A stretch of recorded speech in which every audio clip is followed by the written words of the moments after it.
When higher possibilities present themselves, then avoid attachment and pride. Otherwise there is once again undesirable indulgence. As an enlightenment practitioner, we're no longer spiritual seekers, because we've touched the truth and we are now working at becoming more established in the truth. And as we do this, we have the ins and outs of our psychology to deal with. And one of these aspects of our psychology that we've got to deal with is a kind of self-monitoring feedback loop. Are we actually getting on with it? If we are getting on with it, then that's good. And if we're not, then that's not good. And this is what we've got to deal with.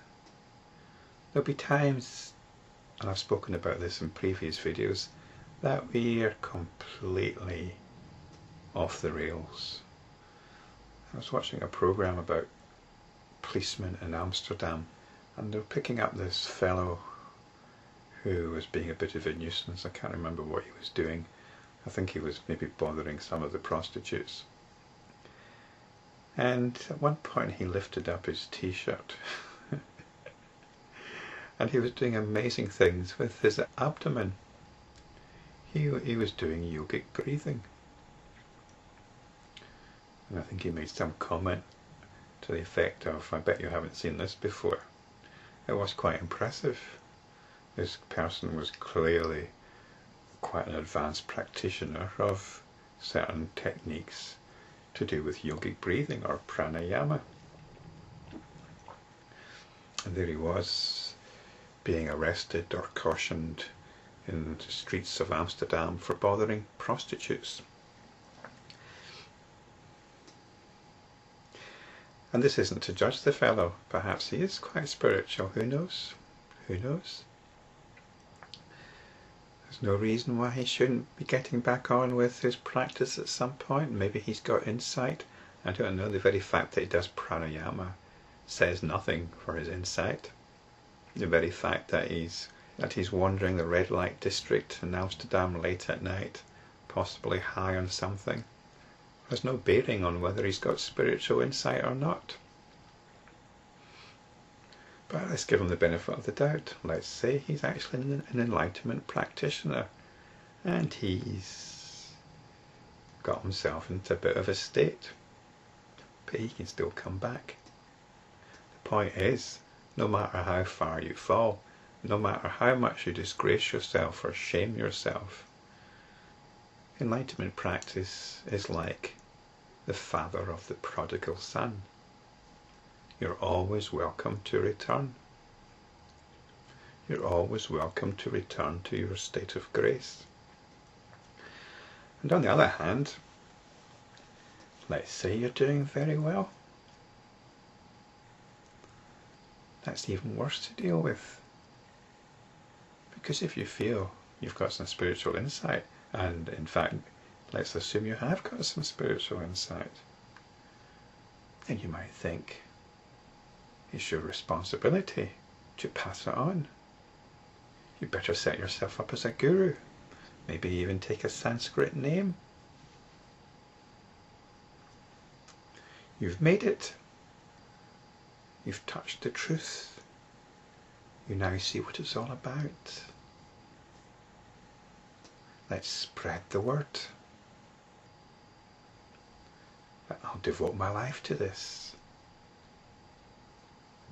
I won't charge much, just enough to get by.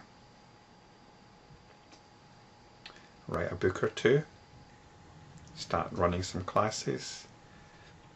This is my mission in life. So, these are the higher possibilities. Avoid attachment and pride. We're told to avoid attachment and pride. Otherwise, we're indulging ourselves once again. We're back to square one, albeit in a subtle form. attachment and pride. Perhaps this is a higher possibility, being a guru. I think that as a full-time occupation it's a course best avoided, because it's a situation which has got a particular dynamic which is actually going to encourage this pride and attachment. If you actually become acknowledged as a guru, it's not really a situation from which much good can come. So really what we've got here is the practice of dispassion with respect to what we could call spiritual attainment. And Sutra 52 tells us what we should be focusing on, rather than these things which can lead to pride and attachment. We just keep coming back to the passing moment. Sutra 52. When there is harmonious integration centered on this passing moment, then there is the appropriate attitude to complete awareness. So we just carry on practicing.